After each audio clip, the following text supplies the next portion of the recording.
세우시는 사람, 어떤 사람을 주님이 세우실까? 오늘 첫 번째는 순종의 사람입니다. 오늘 또 특별히 어린이 주일을 맞이해서 예수님께서 어린아이와 같은 마음을 갖지 않은 자는 천국에 합당하지 못하다. 어린아이와 같은 마음을 가진 자들이 천국에 합당하다. 어린아이들이 내게 오는 것을 금하지 말라. 그렇게 하면서 어린아이들을 특별히 축복하셨습니다. 그래서 우리가 보통 어린아이 같은 신앙을 가져라 라고 그렇게 말을 하죠. 이 어린아이들의 특징은 뭡니까? 어린아이들의 특징은 순수하다라는 거죠. 요즘 이렇게 순수하다는 말에 요즘은 이제 고개를 갸우뚱하는 분들이 있어요. 어린아이들이 요즘 순수하지 않아요. 그렇게 말하는 그러한 분들이 많이 있을 텐데, 어린아이의 특성, 성격이 그렇다라는 거죠. 어린아이의 특징은 순수하다라는 거예요. 순수하다라는 건 뭐예요? 그만큼 순종하기를 잘한다 라고 말하면 또 의문을 가지신 분들이 있죠. 요즘 아이들 순종 안 해요. 얼마나 고집이 센데요. 그렇게 또 말하는 분들이 있을 거예요. 그러나 어린아이들의 특징은 그렇다라는 거죠. 예수님께서 특별히 그렇게 어린아이들을 칭찬하시고 어린아이와 같은 신앙을 가진 자가 천국에 합당하다고 말씀하신 이유는 그만큼 순수하고 또 순종하는 자, 순수하게 순종하는 자, 있는 그대로 믿잖아요. 있는 그대로 말하는 대로 또 농담을 해도 그것이 마치 진실인 것처럼 믿고 또 그렇게, 그래서 예전에 아이들이 슈퍼맨을 보면서 어떻다 그랬습니까? 보자기를 뒤집어 써서 막 뛰어내리려고 하는, 정말 나를 수 있을 거라고 하는 그런 순수함들이 어린아이들의 마음속에 있지 않았습니까? 그런 신앙, 그런 순수하고 순종이 있는 그러한 신앙을 예수님께서는 원하고 계시다라는 것이죠. 오늘도 우리가 그 말씀처럼 어린아이처럼 순수하고 순종하는, 그래서 주님께서 쓰시기에 주님이 세우시는 그러한 믿음의 삶을 살아갈 수 있기를 주님의 이름으로 축원합니다. 누구보다 열심히 그리고 성실하게 신앙생활을 했던 집사님 부부가 있었습니다. 참 신실하게 정말 충성스럽게 열심히 그렇게 신앙생활하면서 열심히 살았던 그 부부가 그토록 오랫동안 소원했던 집을 드디어 마련하게 되었습니다. 얼마나 기쁩니까? 평생 그렇게 열심히 일하고 또 하나님께 열심히 충성하면서 열심히 돈을 모아서 그렇게 소망했던 집을 장만했습니다. 하나님의 은혜라고 이 부부는 고백하면서 얼마나 기뻐하고 얼마나 행복했는지 모릅니다. 그런데 어느 날 새벽 기도에서 기도하는데 하나님께로부터 이런 음성이 들려왔어요. 그 집을 팔아서 교회에 바치라. 그 집을 팔아서 교회에 바치라. 하나님의 이런 음성을 이 부부가 듣게 된 거예요. 이 부부의 마음은 어떻겠습니까? 하나님의 음성이라고는 분명히 확신했지만 이 부부는 그 음성 앞에 고민할 수밖에 없었어요. 갈등할 수밖에 없었다라는 것이죠. 과연 여러분이 이러한 상황에 처하게 된다면 여러분들은 어떤 결정을 내리시겠습니까? 이것은 하나님의 음성이 아니라고, 이것은 내가 잘못 들은 거라고, 마귀가 나한테 속삭인 거라고, 그렇게 여러분 일부러 그렇게 합리화하면서 그 말씀을 무시하시겠습니까? 아니면 정말 하나님의 말씀의 음성을 따라서 우리가 가진 이 소유를 하나님께 온전히 바치는 그러한 결정을 내리시겠습니까? 오늘 우리가 본문을 보면 하나님으로부터 너무나 어렵고 어려운 시험 문제를 받아든 아브라함의 모습을 우리는 보게 됩니다. 자, 1절 말씀을 함께 읽어보겠습니다. 1절 시작. 그 일 후에 하나님이 아브라함을 시험하시려고 그를 부르시되, 자, 그 일 후에라는 표현 속에 우리는 아브라함의 신앙이 어땠는지를 우리는 새삼 느낄 수 있어요. 그 일 후라는 것은 바로 앞장의 21장의 말씀에 보면 이방의 왕 아비멜렉이 하나님의 복을 누리는 아브라함을 보면서 화평의 언약을 맺은 그러한 일들을 말하는 것입니다. 다시 말하면 이 아브라함은 이방의 왕조차도 신뢰할 만큼 그렇게 하나님을 믿는 신앙이 대단했다라는 것입니다. 우리 민족뿐만 아니라 다른 이방의 왕들조차도 아브라함의 신앙을 인정할 만큼, 아브라함을 그렇게 믿고 신뢰할 만큼 대단한 신앙을 가진 그런 아브라함의 모습을 우리는 볼 수 있습니다. 자, 그런 이 일, 그 일 후에 하나님이 아브라함을 시험하시려고 그를 부르신 것입니다. 여러분, 예수님을 잘 믿고 교회에 충성하는 충성도가 높다고 해서 우리에게 시험이 없을까요? 우리에게 환난이 없을까요? 라고 생각하는 사람은 믿음이 얕은 사람입니다. 예수님을 잘 믿고 교회에 충성하는 충성도가 높아도 매일같이 말씀을 묵상하고 매일같이 말씀을 읽고 말씀대로 내가 살아가려고 몸부림을 쳐도 우리의 삶에는 시험이 닥칠 수밖에 없다라는 것입니다. 왜요? 이 땅은 완전하지 않기 때문에. 주님이 다시 오실 때 완전한 나라로 변화되어집니다. 우리는 지금 불완전한 그러한 상황 시대 속에 살아가고 있기 때문에 끊임없이 우리에게는 이러한 시험이 온다라는 것입니다. 우리의 인생에 문제없는 삶이라면 얼마나 좋겠습니까? 그런데 우리의 삶이 전혀 그렇지 않다라는 것이죠. 왜 그렇습니까? 믿음의 조상이라고 불렀던 아브라함도 끊임없이 시험을 당하지 않았습니까? 아내 때문에 시험을 당했어요. 그래서 내 누이라고 속일 정도로 그런 시험을 겪었어요. 물질로 인해서 시험을 당했습니다.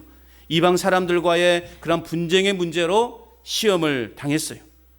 자, 이런 아브라함도 시험을 받는데 우리가 어찌 시험을 피해갈 수 있겠냐 하는 말씀입니다.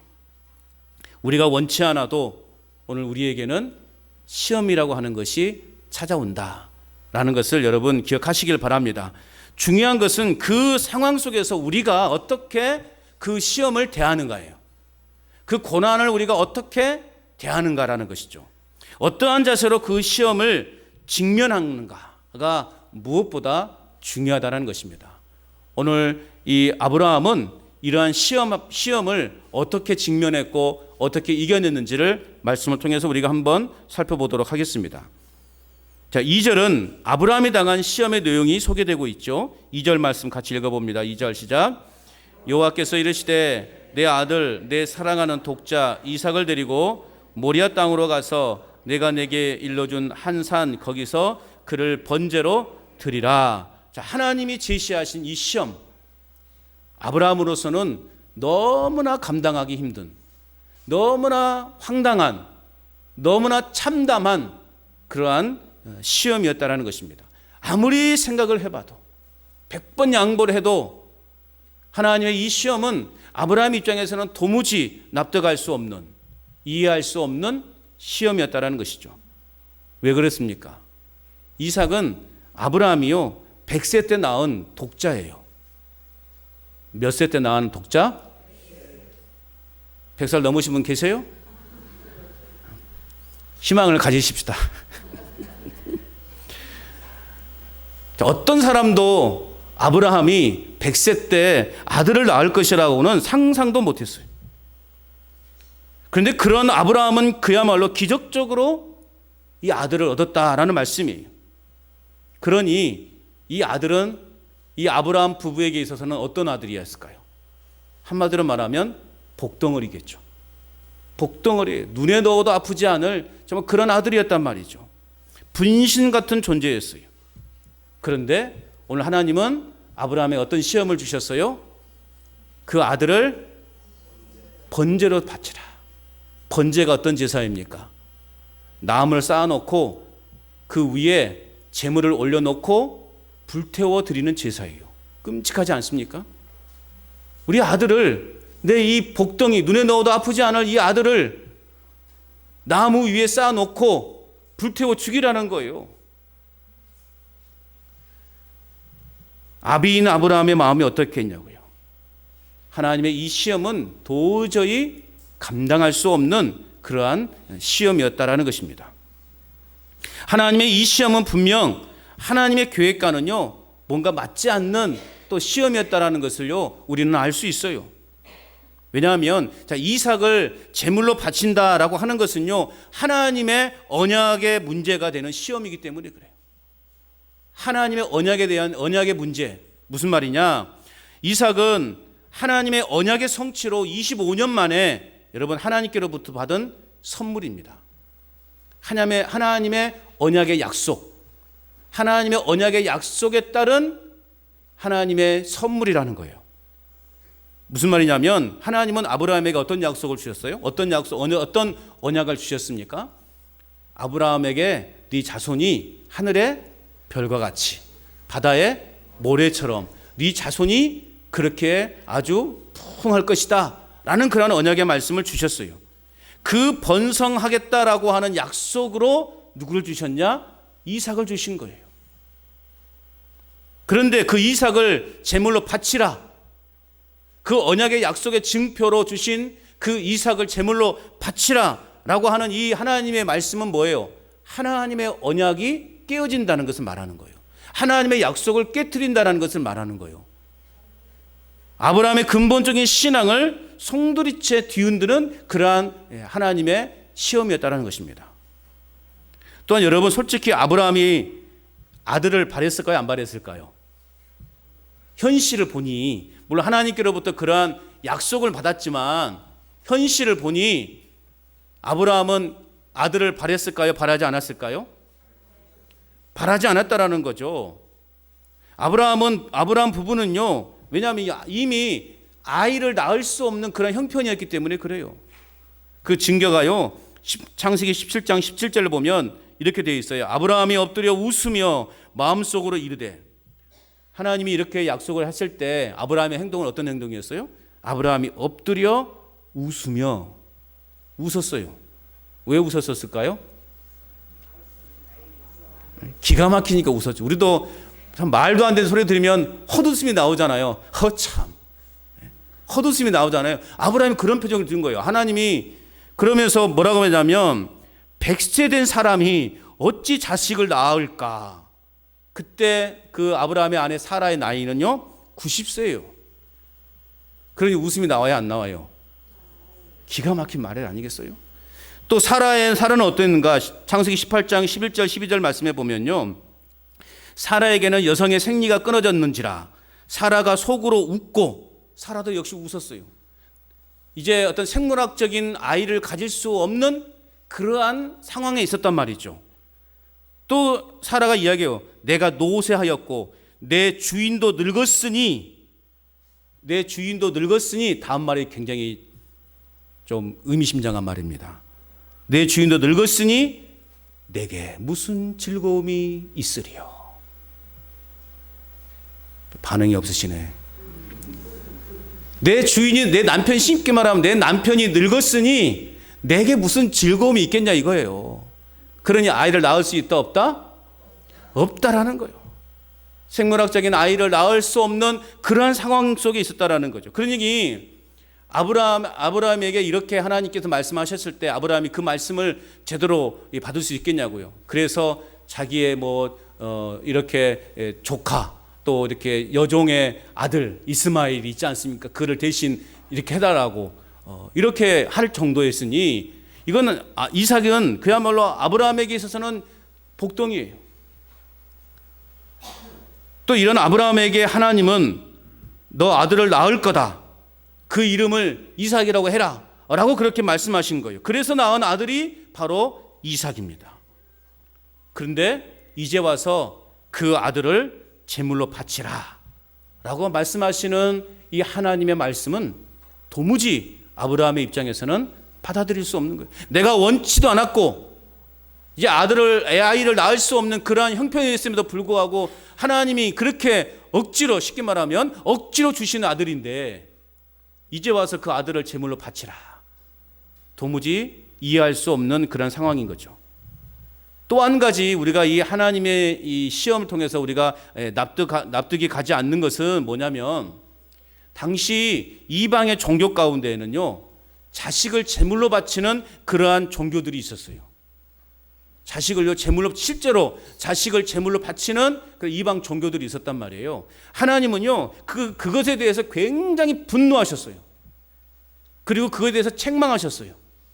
그런데 지금 아브라함에게 뭘 요구하고 계십니까?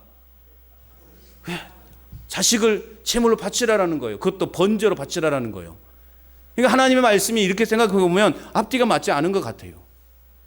그러니 여하튼 오늘 이 하나님의 이 말씀은, 아브라함에게 주는 이 시험은 우리가 그래요 100만 번 양보해서 생각해 보더라도 도무지 이해할 수 없는, 도무지 받아들일 수 없는, 납득할 수 없는 그러한 시험이었다라는 것이죠.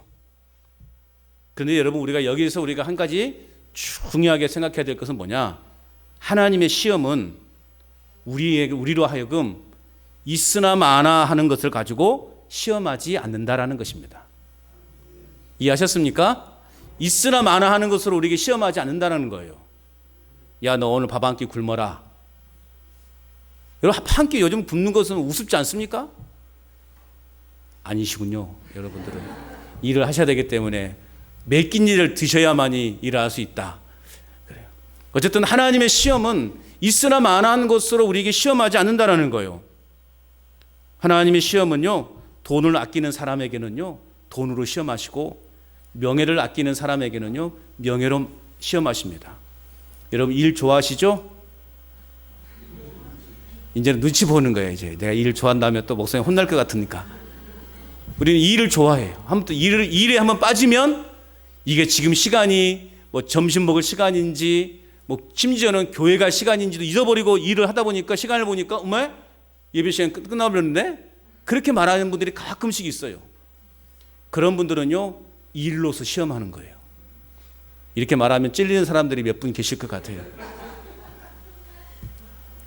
이 일을 좋아하는 사람은 일로서 하나님이 시험하시는 거예요. 내가 오늘 주일 성수를 해야 되느냐, 내가 일을 해야 되느냐, 하나님은 이런 것으로 우리에게 시험하시는 거예요. 아브라함에게 있어서 가장 소중한 것이 무엇이었을까요? 아브라함에게 가장 소중한 것은 자식이에요. 아들이에요, 아들. 이삭이라고 하는 아들이에요. 제가 최근에 듣게 된 이야기인데요. 저희 집안 이야기를 죄송합니다만, 저희 이모가요 7분이 계시거든요. 그리고 삼촌이, 외삼촌이 한 분 계셔요. 그러니까 아시죠? 옛날에 그 외할머니가 얼마나 큰 어려움을 당했는지. 첫째 낳는데 딸, 둘째 낳는데 딸, 셋째 낳는데 딸, 넷째 낳는데 딸, 다섯째 딸, 여섯째 딸, 일곱째 아들. 그 기대 속에서 8째 낳았어요. 딸. 저희 어머니가요 둘째예요. 둘째인데 이 막내 이모하고 저희 큰 누님하고 나이가 별 차이 안 나요. 2년인가밖에 차이 안 나. 그러니까 이 막내 이모에게 있어서 어머니는 그냥 어머니인 거예요.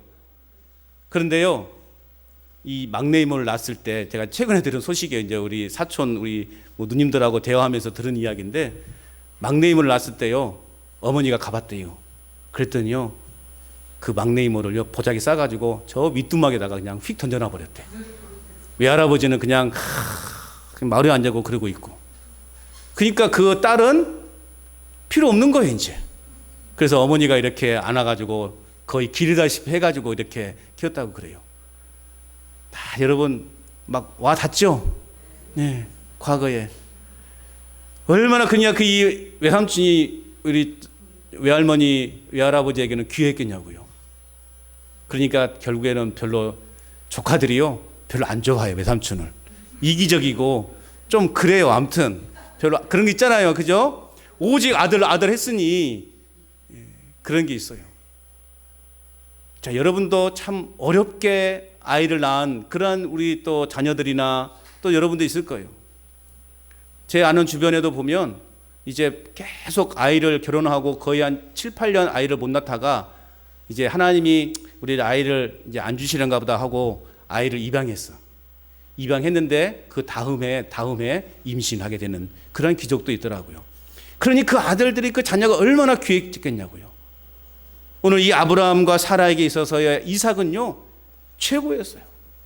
그런데 하나님은 정말 이해할 수 없는 그러한 시험을 오늘 아브라함에게 주고 계시다라는 것입니다. 하나님은 아브라함으로 하여금 결국 하나님과 아들 중에서 누가 더 중요하고 축복의 근원이 누구인지를 다시금 깨우쳐 주실 필요가 있었기 때문에 이런 시험을 주셨다라고 그렇게 우리가 이해할 수 있습니다. 하나님은, 하나님의 시험은 있으나 마나한 것으로 시험하지 않는다. 내가 지금 가장 소중하게 여기고 있는 것, 내가 지금 가장 귀하게 여기고 있는 것, 그것으로 하나님이 우리를 시험하신다라는 거예요. 자, 이 어려운 시험 앞에 아브라함은 어떤 행동을 보였습니까? 3절 같이 읽어봅니다. 시작. 아브라함이 아침에 일찍 일어나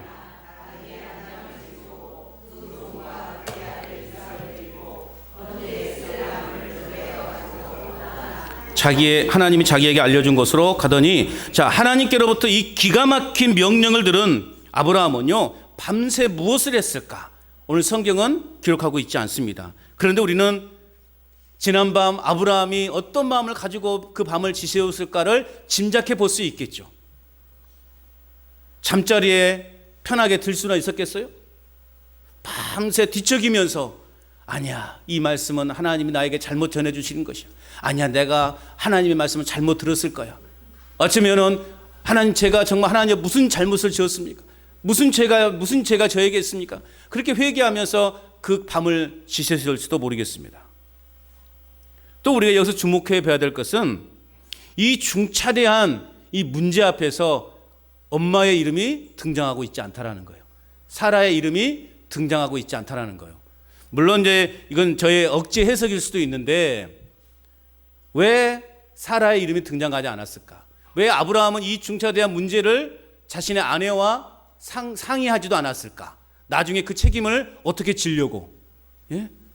이 중차대한 문제를 이게 의논하지도 않았을까? 그런 궁금증이 들어요. 그래서 제가 생각하는 것은 그거예요. 아무래도 부성애보다는 모성애가 더 좀 진하잖아요. 만약에 아브라함이 그 아내 사라를 앉혀놓고, 여보, 내가 지난밤에 하나님의 이런 음성을 들었는데 우리 아들을 제물로 바치라네 라고 했다 그러면 사라가 어떻게 됐을까요? 팩 돌아버리지 않았겠어요? 이 양반이 지금 노망이 들었냐고 지금. 그러면서 막 그냥 안 된다고 막 그렇게 막지 않았을까는 생각을 제가 해봅니다. 이것은 성경적인 것이 아니고 그냥 여러분 믿거나 말거나 하시면 돼요. 저는 그렇게 생각을 해봤어요. 왜 이런 중차대한 문제를 아브라함 혼자 결정을 했을까를 생각해 보니 아무래도 그런 더 방해가, 그러니까 아브라함은 온전히 이 기가 막힌 시험 앞에서 하나님 앞에 내가 순종의 길을 택했던 거예요. 아내와 상의를 했다가는 이 순종의 길을 막힐 것 같은 그러한 생각 속에서 오늘 아브라함은 이해가 되지 않고 납득할 수 없는 그러한 상황이었지만 그럼에도 순종하는 것밖에 없다라고 하는 결론을 내리게 된 것입니다. 여러분, 순종과 불순종은 전적으로 나의 선택입니다. 우리의 선택이에요. 마찬가지로 그 결과에 대한 책임 또한 우리의 몫이라는 것을 우리는 잊지 말아야 됩니다. 그런데 중요한 것은 하나님은 이처럼 순종하는 사람, 하나님 앞에서 자기가 결단하여 하나님 앞에 순종하기로 다짐하는 사람, 또 그렇게 행동하는 사람, 그런 사람에게 우리 하나님은 복을 주시고 그런 사람을 사용하시더라는 것입니다. 그러므로 여러분, 순종과 불순종의 그 길에서 순종의 길을 택할 수 있기를 주의 이름으로 축복합니다. 자, 4절과 5절 말씀도 읽어봅니다. 시작. 제3일에 아브라함이 눈을 들어 그것을 멀리 바라본지라. 이에 아브라함이 종들에게 이르되 너는 나귀와 함께 여기서 기다리라. 내가 아이와 함께 저기 가서 예배하고 우리가 너희에게로 돌아오리라 하고 3일 길을, 여러분 3일 길을 같이 걸어가요. 아브라함 이삭을 앞세우고 아브라함이 뒤를 따라서 걸어가요. 아브라함의 심정이 어떻겠어요? 이 아들, 다시는 이제 못 볼 수 있는 아들, 그런 괴로움 속에서 3일 길을 걸어가지 않았겠습니까? 근데 여러분, 여기서 우리가 이 5절 말씀을 통해서 중요하게 생각해야 될 포인트 지점이 있습니다.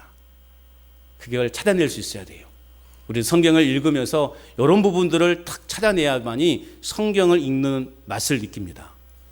5절에서 우리가 찾아봐야 될 것은 뭘까? 주목해야 될 것은 뭘까? 그것은 바로 우리가라는 표현이에요. 우리가. 여러분, 이게 현실적으로 맞은 말입니까? 표현입니까? 내가 아이와 함께 저기 가서 예배하고, 예배한다는 뭐예요? 제사 지낸다는 거죠. 그 제사가 어떤 제사예요? 아들을 죽이는 제사예요. 그러면 어떻게 표현되는 게 맞을까요? 내가 아이와 함께 저기 가서 예배하고 내가 너희에게로 돌아오겠다. 이 표현이 맞지 않겠어요?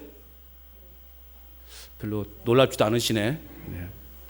그런데 오늘 아브라함은 뭐라고 표현하고 있어요? 우리가. 이건 뭔 표현이에요? 이삭과 함께 오겠다라는 표현이에요. 우리가 가서 경배할 것이다. 그리고 우리가 함께 돌아올 것이다. 원문에서도 보면 이 표현이요, 내가 아닌 우리가 라고 표현되어져 있습니다. 우리는 여기에서 아브라함의 신앙을 다시 찾아볼 수 있는 것입니다. 지금 아브라함은 독자 이삭을 번제물로 바치려는 시점에서 우리가 예배하고 우리가 돌아올 것이다 라고 말하고 있어요. 다시 말하면 아들 이삭과 함께 내가 돌아올 것이다, 종들에게 이야기하고 있는 것입니다. 이삭의 기적적인 출생을 이미 체험했던 아브라함은 이런 하나님의 직접적인 역사로 말미암아 이삭이 기적적으로 소생할 거라고 하는 그 믿음, 절망 속에서도 그래도 그 믿음을 가지고 아브라함은 지금 행동에 옮기고 있는 것입니다. 이런 믿음과 확신이 있었기 때문에 아브라함은 말도 안 되는 이 하나님의 명령 앞에서 그는 어떤 반항도 어떤 불평도 하지 않고 순종의 길을 택할 수가 있었습니다. 여러분, 순종은 우리에게 확신이 있는 믿음이 있을 때 가능합니다. 확신 있는 믿음이 없기 때문에 우리는 순종하지 못하는 거예요. 내 안에 온전한 하나님을 향한 그 신뢰의 믿음이 없기 때문에 우리는 순종의 삶을 살지 못하는 거예요. 늘 불안해하는 거예요. 일을 하면서도 불안해해, 기도하면서도 불안해하는 거예요. 예배를 드리면서도 우리는 불안해하는 거예요. 왜요? 하나님에 대한 신뢰, 하나님에 대한 믿음이 우리 안에 없기 때문에. 오늘 여러분들은 예배 자리로 나왔어요. 그럼 우리 어떤 마음으로 예배 드려야 됩니까? 세상의 근심 걱정 다 내려놓고 오직 하나님께만 집중하는 예배가 돼야 되는 거예요. 그런데 우리 속에는 무엇이 있어요? 세상에 염려가 있어요. 어떤 분이요, 갑자기 예배 드리다가 막 뛰쳐나가요. 예전 부목사 때 집사님 어디 가요? 했더니 가스불을 내가 안 끄고 온 것 같아. 막 또 달려갔다 오더니 어떻게 됐어요? 끄고 왔더라고요. 우리 안에 그런 염려가 불안한, 세상에 대한 근심 걱정이 가득 차다 보니 예배가 되지 않는, 예배가 실패하니, 예배 실패가 있으니 우리의 삶이 어떻게 돼요? 실패하는 거예요. 제가 예배가 뭐라고 그랬습니까? 예배는 재충전의 시간이다. 지금 우리는 이제 전투에 나가기 위해서 이제 에너지를 충전하는 시간이에요. 방전되었던 배터리를 충전하는 시간이 지금 예배 시간이란 말이에요. 여기서 충전을, 죄송합니다, 일본어를 사용해서 이빠이 해야만, 충전을 이빠이 시켜야만 여러분 세상에서 아주 힘있게 나갈 수 있지 않습니까? 그 에너지 떨어지지 않는 건전지 막 하면서 100만 멋지 어쩌고 에너지 배터리 그 광고하는 광고도 있던데, 여기서 우리가 에너지를 충분하게 충전을 해야만 일주일 동안 살 수 있는 거예요. 그런데 예배가 실패하니 충전이 돼야 안 돼요. 충전이 안 되니 세상에서 이길 수 있어요, 없어요? 없는 거예요. 힘없이 그냥 맥없이 이렇게 지는 거예요. 우리가 어쨌든 순종하기 위해서는 주님의 말씀에 절대적으로 신뢰하는 그런 믿음이 있어야 되는 것이죠. 그래서 히브리서 기자는 11장 1절에 말씀하고 있죠. 믿음은 바라는 것들의 실상이요 보이지 않는 것들의 증거다. 순종은 두 마음을 품지 않는 것입니다. 오직 믿음만을 가지고 하나님께로만 집중할 때 우리는 온전한 순종의 삶을 살아갈 수 있는 것입니다. 순종의 삶을 살아가시기를 축복합니다. 7절, 8절도 계속해서 읽어봅니다. 시작. 이삭이 그 아버지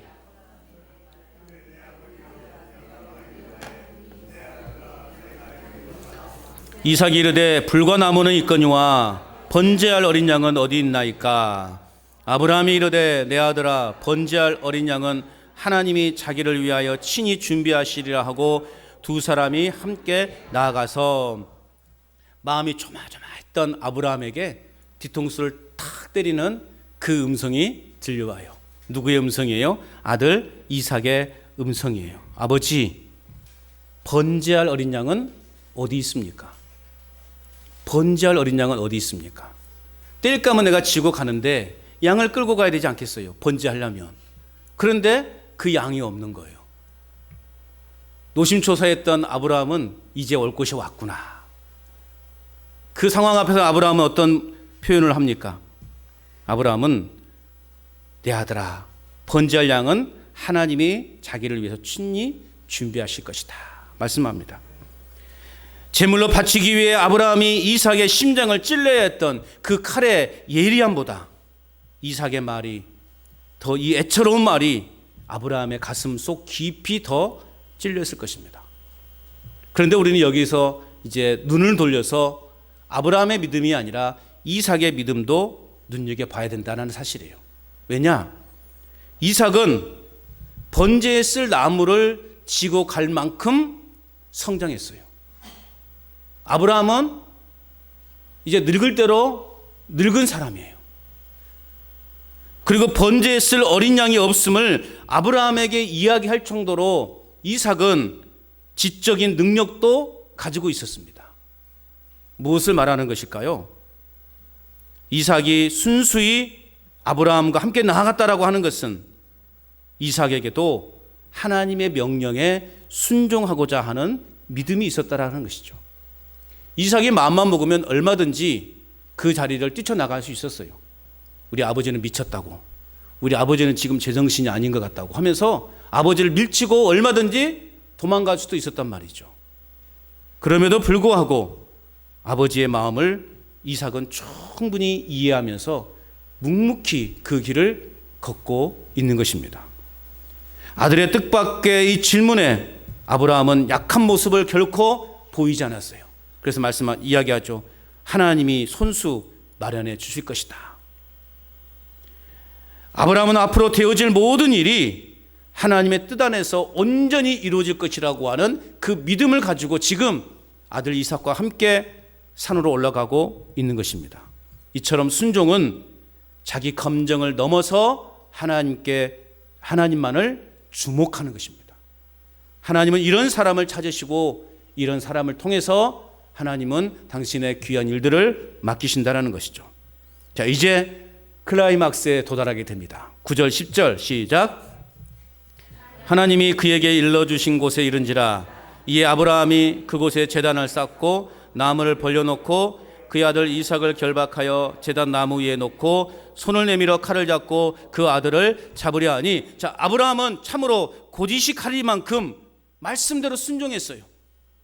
드디어 아들을 제단 위에 놓고 결박을 하고 이 순간까지 하나님은 그 어떤 기적도 보여주지 않았어요.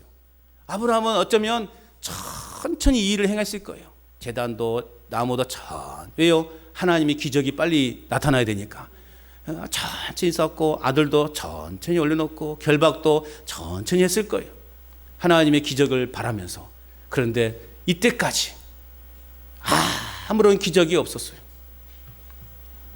그러나 아브라함은 그 참담한 그 마음을 뒤로하고 앞으로 되어질 모든 일이 하나님의 뜻 안에서 다시금 온전히 그리고 선하게 이루어질 것을 믿고 그 확신을 가지고 아브라함은 뭘 들었습니까?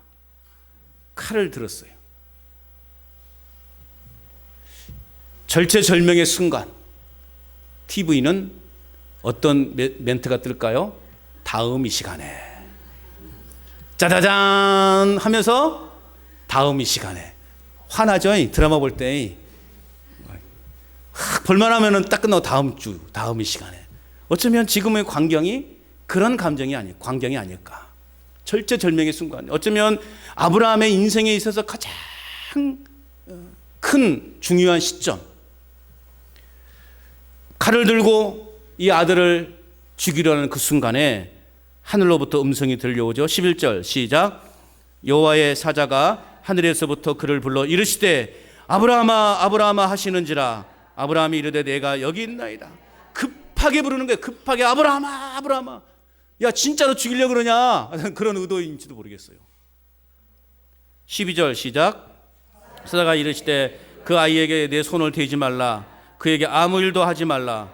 내가 내 아들 내 독자까지도 내게 아끼지 아니하였으니 내가 이제야 내가 하나님을 경외하는 줄을 아노라. 할렐루야. 이삭을 제물로 바치려는 아브라함을 하나님의 사자가 맡고서 그가 하나님을 진정으로 경외하는 자임을 인정하는 대목이에요. 하나님을 경외한다는 것은 무엇일까? 하나님을 경외하라 라는 표현들이 많이 있어요. 그럼 하나님을 경외한다는 것이 무엇일까? 우리는 이제 성경적으로 제가 몇 번 말씀을 드렸죠. 하나님을 경외한다는, 하나님을 두려워하는 마음으로 섬기는 자예요. 그러면 여기서 말하는 하나님을 경외한다는 건 뭘까? 나의 소중한 것까지 다 하나님을 위해서 내려놓는 것. 이것이 진정 하나님을 경외하는 것입니다. 이런 클라이막스는 아무나 볼 수 있는 것이 아니에요. 온전히 자기를 내어놓고 순종했을 때만 받을 수 있는 축복이라는 것입니다. 자기 것을 온전히 포기할 때 우리는 하나님의 이러한 칭찬의 음성을 듣게 되는 것입니다. 여러분, 하나님께로부터 칭찬 받고 싶지 않으십니까? 하나님 앞에 온전히 순종해 보십시오. 나의 것을 조금 더 아까워하지 마시고 하나님 앞에 온전히 물질이든 시간이든 내 삶이든 하나님 앞에 온전히 드려보십시오. 하나님이 우리를 분명 칭찬하실 줄로 믿습니다. 이런 순종하는 믿음을 소유한 아브라함에게 하나님은요, 어떤 축복을 주시는가? 축복은 또 다른 축복은 순종을 낳는다라는 것을 우리에게 가르쳐주고 있어요. 9절에서 보는 것처럼 제단을 쌓고 나무를 벌려놓고 그의 아들 이삭을 결박할 때까지 이삭은요, 단 한 번도 저항한 흔적이 없습니다. 이 아브라함의 순종은 누구에게로 이어졌습니까? 그 아들 이삭에게까지 이어졌어요. 야, 우리는 아브라함의 믿음도 대단하지만요, 이삭의 믿음이 어쩌면 더 대단한지 모르겠어요. 그러니 이삭의 일생에 보면, 여러분 이제 창세기 족장사를 보면 아브라함과 이삭과 야곱, 또 이제 요셉도 뭐 족장인에 포함시키는데 그들의 인생과 비교해 보세요. 아브라함이나 야곱이나 요셉은요, 그야말로 파란만장한 인생을 살았어요. 성경에도 그렇게 기록되어져 있어요. 그런데 이삭의 인생은요, 별다른 어려움이 없어요. 이삭은 그저 들에 나가서 묵상하고 하나님과 데이트하고 뭐 그런 장면만 있는 거예요. 그러니 이런 순종이 이삭의 인생을 그렇게 하나님께서 축복해 주셨다라고 그렇게 우리가 이해할 수 있는 것입니다. 이처럼 순종하는 이삭의 모습 속에서 우리는 또 무엇을 볼 수 있는가? 세상죄를 지고 가시는 어린 양 예수 그리스도를 엿볼 수 있는 것입니다. 십자가를 지고 묵묵히 골고다를 향해 가시는 주님의 모습이 바로 그런 모습이었어요. 예수님이 저항 한번 하셨습니까? 십자가를 내팽개치고 이놈의 자식들이 나를 감히 그렇게 화를 내셨습니까? 예수님은 순한 어린 양처럼 그저 그 골고다를 향해 인류의 모든 우리의 죄를 대신 짊어지시고 묵묵히 그 길을 걸어가셨습니다. 이삭 대신 어린 양이 준비되어 있습니다. 우리 대신 어린 양 예수 그리스도께서 십자가를 지셨습니다. 바로 이 산이 바로 예수님이 십자가에서 못 박힌 그 산이에요. 이제 과거에 가면 이곳에 성전이 세워지고 이곳에서 예수님이 십자가에서 못 박아 죽으시는 곳이 바로 이곳입니다. 첫 번째 축복은 순종은 또 다른 순종을 낳는 거예요. 두 번째 축복은요, 13절 14절입니다. 시작. 아브라함이 눈을 들어 살펴본즉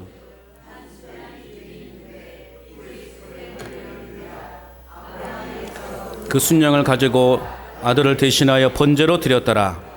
아브라함이 그 땅 이름을 여호와 이레라 하였으므로 오느 날까지 사람들이 이르기를 여호와의 산에서 준비되리라 하더라. 할렐루야.